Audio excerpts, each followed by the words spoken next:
Hi friends, ಎಲ್ಲರಿಗೂ ನಮಸ್ಕಾರ. Welcome back to my channel. ನಾನು ಲತಾ. ಇದು ಭಾನುವಾರದ ವ್ಲಾಗು. ನಾನು ಅವತ್ತು ರಥಸಪ್ತಮಿ ಇತ್ತು. ಬೆಳಗ್ಗೆ ಬೇಗ ಎದ್ದು ಪೂಜೆ ಎಲ್ಲ ಮಾಡಿ ಏನೂ ನೈವೇದ್ಯಕ್ಕೆ ಮಾಡ್ಕೊಳಕ್ಕಾಗಿರಲಿಲ್ಲ.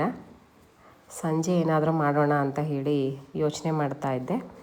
ಫ್ರಿಜ್ಜಲ್ಲಿ ಒಂದೆರಡು ಕ್ಯಾರೆಟ್ ಕಾಣಿಸ್ತು. ಏನಾದರೂ ಕ್ಯಾರೆಟ್ ಪಾಯಸ ಥರ ಮಾಡೋಣ ಅಂತ ಹೇಳಿ ರೆಡಿ ಮಾಡಿಕೊಂಡೆ. ಇಲ್ಲಿ ಕ್ಯಾರೆಟ್ ಪಾಯಸ ಮಾಡೋದು ತುಂಬ ಈಸಿ.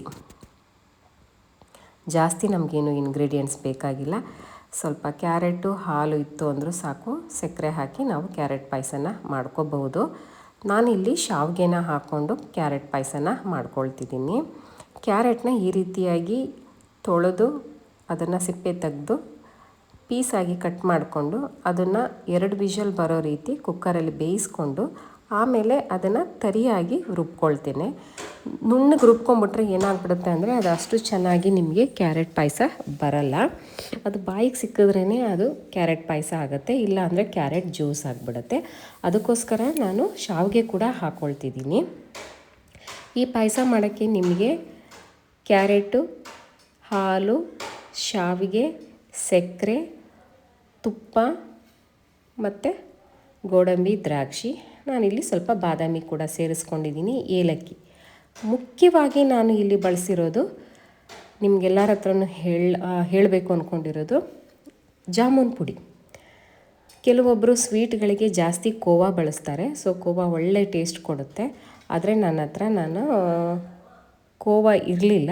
ಅದರಿಂದ ನಾನು ಜಾಮೂನ್ ಪುಡಿನ ಬಳಸ್ಕೊಂಡಿದ್ದೀನಿ. ಜಾಮೂನ್ ಪುಡಿನೂ ಕೂಡ ಅಷ್ಟೇ, ಕೋವಾ ಅಷ್ಟೇ ನಿಮಗೆ ಟೇಸ್ಟ್ ಕೊಡುತ್ತೆ. ಸ್ವಲ್ಪ ಜಾಮೂನ್ ಪುಡಿನ ನೀರಿಗೆ ಹಾಕಿ ಅದನ್ನು ಒಂದು ಸ್ವಲ್ಪ ಗಂಟಿಲ್ಲದೆ ಇರೋ ರೀತಿ ನೀವು ಚೆನ್ನಾಗಿ ಅದನ್ನು ಕಲಿಸ್ಕೊಂಡು ಯಾವುದೇ ಸ್ವೀಟ್ಗಾದ್ರೂ ನಾವು ಈ ರೀತಿಯಾಗಿ ಮಾಡಿ ಜಾಮೂನ್ ಪುಡಿನ ಹಾಕಿ ಮಾಡಿ ನಿಮಗೆ ಅದು ಕೋವಾ ರೀತಿಯೇ ಟೇಸ್ಟ್ ಕೊಡುತ್ತೆ. ಆದರೆ ಏನಂದರೆ ನೀವು ಹಾಗೆ ಪುಡಿನ ಉದುರಿಸ್ಬಾರ್ದು, ಒಂದು ಸ್ವಲ್ಪ ಅದನ್ನು ನೀರಲ್ಲಿ ಕಲಸಿ ಹಾಕಬೇಕು. ಆವಾಗ ಏನಾಗುತ್ತೆ, ನಿಮಗೆ ಆ ಗಂಟು ಬರಲ್ಲ. ನಾನು ಕೂಡ ಇಲ್ಲಿ ಹಾಗೆ ಮಾಡಿದ್ದೀನಿ, ಕಲಸಿ ಅದನ್ನು ಹಾಕ್ಕೊಂಡಿದ್ದೀನಿ.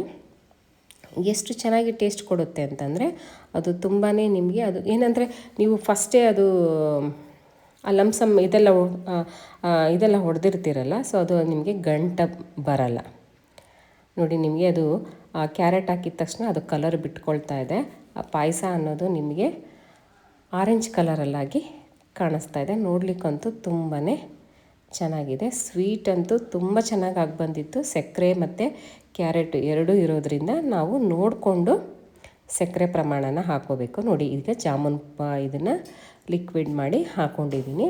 ಅದನ್ನು ಸ್ವಲ್ಪ ಕೈ ಆಡಿಸಿದ್ರೆ ಇನ್ನೇನಾದ್ರು ಗಂಟಿದ್ರೆ ಅದು ಬಿಟ್ಕೊಳ್ಳುತ್ತೆ. ಅದು ಬೇಯ್ತಾ ಆ ಗಂಟು ಕೂಡ ಹೊಡೆದೋಗುತ್ತೆ. ನಾನು ಇಲ್ಲಿ ನಾನು ಶಾವಿಗೆನ ಮತ್ತು ಗೋಡಂಬಿ ದ್ರಾಕ್ಷಿನ ತುಪ್ಪದಲ್ಲಿ ಹಾಕಿ ಹುರಿದು ಎತ್ತಿಟ್ಕೊಂಡಿದ್ದೀನಿ. ಅದು ಕೂಡ ಒಳ್ಳೆ ಘಮ ಕೊಡುತ್ತೆ. ನಿಮಗೆ ಲಾಸ್ಟಲ್ಲಿ ನಾನು ಏಲಕ್ಕಿ ಹಾಕ್ತೀನಿ. ಇನ್ನೊಂದು ಉರಿ ಬರಬೇಕು ಅಂತಂದರೆ, ಇನ್ನೊಂದು ಸ್ವಲ್ಪ ಬೇಯಬೇಕಾದಾಗ ನಾವು ಯಾವಾಗಲೂ ಅರಿಶಿನ ಆಗಲಿ ಈ ಏಲಕ್ಕಿ ಆಗಲಿ ಕೊನೆಯಲ್ಲಿ ಹಾಕಿದ್ರೆ ಚೆನ್ನಾಗಿರುತ್ತೆ. ಕೆಲವೊಬ್ಬರು ಚಿತ್ರಾನ್ನಕ್ಕೆ ಫಸ್ಟೇ ಅರಿಶಿನದ ಪುಡಿ ಹಾಕ್ಬಿಡ್ತಾರೆ. ಅದೇನಾಗುತ್ತೆ, ನಿಮಗೆ ಅದು ಕಹಿ ಬಂದ್ಬಿಡುತ್ತೆ. ಅರಿಶಿನದ ಪುಡಿನ ಯಾವಾಗಲೂ ಲಾಸ್ಟಲ್ಲಿ ಇನ್ನೊಂದೇ 2 ಸತಿ ಬೇಯಿಸ್ಕೊಳ್ತೀವಿ ಅನ್ನೋ ಟೈಮಲ್ಲಿ ಹಾಕಿದ್ರೆ ಅದು ಚೆನ್ನಾಗಿರುತ್ತೆ. ನೋಡಿ, ಇವಾಗ ಏಲಕ್ಕಿ ಪುಡಿ ಹಾಕಿ ಅದನ್ನು ಮಿಕ್ಸ್ ಮಾಡ್ಕೊಳ್ತಾ ಇದ್ದೀನಿ. ಈ ರೀತಿಯಾಗಿ ಅದು ನಿಮಗೆ ತುಂಬಾ ಚೆನ್ನಾಗಿ ಕಾಣಿಸ್ತಾ ಇದೆ. ಮಕ್ಕಳಂತೂ ತುಂಬಾ ಇಷ್ಟಪಟ್ಟು ತಿಂದರು. ಮಕ್ಕಳು ಇಷ್ಟಪಟ್ಟು ತಿಂದರೆ ಏನೋ ಒಂಥರ ಖುಷಿ, ಇನ್ನು ಮಾಡಬೇಕು ಅಂತ ಹೇಳಿ ಮೋಟಿವೇಶನ್ ಸಿಗುತ್ತೆ. ನಾನು ಕೂಡ ವರ್ಕಿಂಗ್ ಇರೋದ್ರಿಂದ ನನ್ನ ಸಮಯ ಯಾವಾಗಲ ಸಿಕ್ಕಿದಾಗ ಈ ರೀತಿಯಾಗಿ ಮಕ್ಕಳಿಗೆ ಡಿಫ್ರೆಂಟಾಗಿ ಏನಾದ್ರು ಮಾಡಿಕೊಡ್ಬೇಕು ಅಂತ ಹೇಳಿ ಒಂದು ಪ್ರಯತ್ನ ಮಾಡ್ತಾ ಇರ್ತೀನಿ. ಈ ರೀತಿಯಾಗಿ ಮಾಡಿ ಇದನ್ನು ಗಂಡ ಮತ್ತು ಮಕ್ಕಳಿಗೆ ಸರ್ವ್ ಮಾಡಿದ್ದೆ ಅದೇ ಒಂದು ರೀತಿ ಖುಷಿ. ವರ್ಷಕ್ಕೊಂದು ಸತಿ ಬರೋ ಗೆಸ್ಟ್ಗಳಿಗೆ ಅಂತ ಹೇಳಿ ಈ ಬೌಲೆಲ್ಲ ಎತ್ತಿಟ್ಕೊಂಡಿದ್ದೆ. ಇವಾಗ ಯಾರೋ ವರ್ಷಕ್ಕೊಂದು ಸತಿ ಬರೋರಿಗಿಂತ ನಮ್ಮ ಮನೇಲಿರೋರು ನಾವೇ ಯೂಸ್ ಮಾಡ್ಕೊಳ್ಳೋದು ಬೆಸ್ಟು ಅಂತ ಹೇಳಿ ಈಗ ಈ ಬೌಲ್ಸ್ಗಳನ್ನೆಲ್ಲ ಯೂಸ್ ಮಾಡ್ಕೊಳ್ತಾ ಇದ್ದೀನಿ. Thanks for watching. ಇಷ್ಟ ಆದರೆ ಲೈಕ್ ಒಂದು ಸಬ್ಸ್ಕ್ರೈಬ್ ಮಾಡಿ.